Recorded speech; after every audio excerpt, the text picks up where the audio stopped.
దగ్గరికి సెకండ్ బండారు రామ్మోహన్ రావు గారు, కేంద్ర ప్రభుత్వం ఇంత సాహసోపేతమైనటువంటి నిర్ణయం తీసుకోవడానికి గల రీజన్ ఏంటి? అంటే ఇప్పుడున్నటువంటి పరిస్థితులలో కొన్ని రాష్ట్రాలలో ఎన్నికలు జరుగుతున్నప్పుడు ఎన్నికల పైన ఎలాంటి ఇన్ఫ్లుయెన్స్ తీసుకురావడానికి ఏమైనా ప్రయత్నం అనుకోవచ్చా?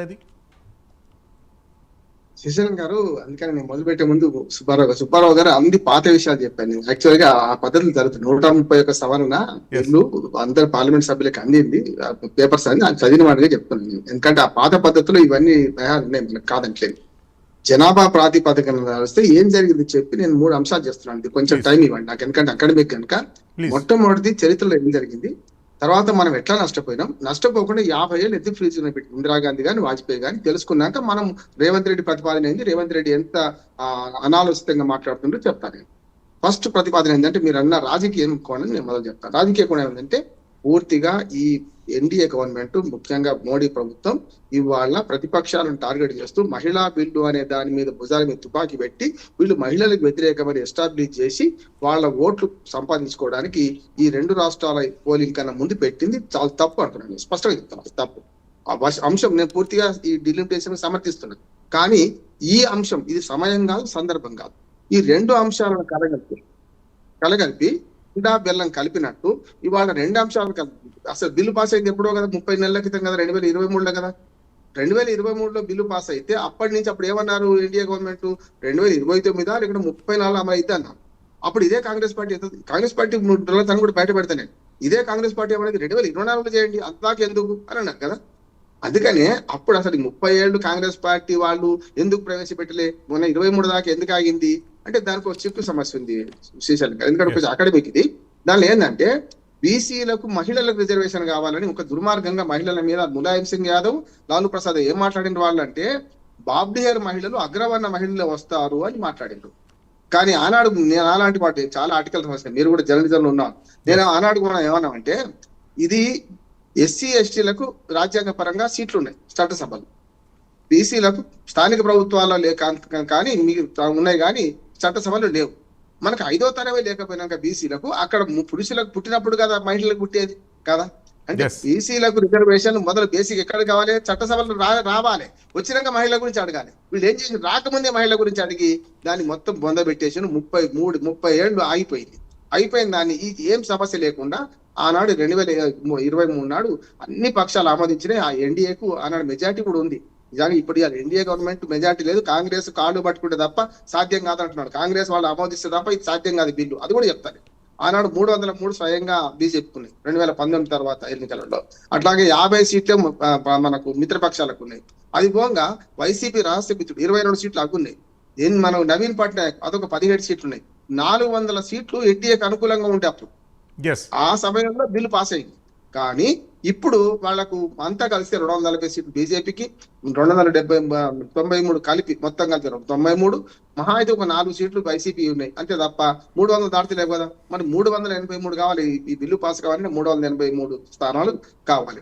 అది ఒకటి చెప్తాను. ఈ రెండోది ఏంటంటే, ఇప్పుడు ఏదైతే తప్పు చేస్తుందో బీజేపీ, నిజంగా చెప్పానంటే ఎన్నికల తర్వాత 30 ఏప్రిల్ నుంచి ఎప్పుడు పెట్టినా నేను సమర్థించేవాడిని అంటున్నాను. అంటే పెట్టిన సందర్భం తప్పు, సమయం తప్పు అంటున్నాను, కానీ బిల్లును నేనే కేపిస్తాను. ఎట్లా చెప్తాను, ఇప్పటిదాకా సుబ్బారావు గారు చెప్పినట్టు గతంలో పాత పద్ధతులు అయితే మనకు అన్యాయం జరిగేది. ఇప్పుడు ఏదైతే 24% మన కింది రాష్ట్రాలు 131 సీట్లు ఉన్నాయి. మన శ్రీశైలం గారు, మనకు కేరళ 20, అట్లాగే మనకు లక్షద్వీప్ 1, అట్లాగే 39 సీట్లు తమిళనాడు, 1 సీటు పుదుచ్చేరి, మనకు 28 కర్ణాటక, మన 2 కలిసి 42, 131 సీట్లు అయింది. 24% మనకు ఉన్నది.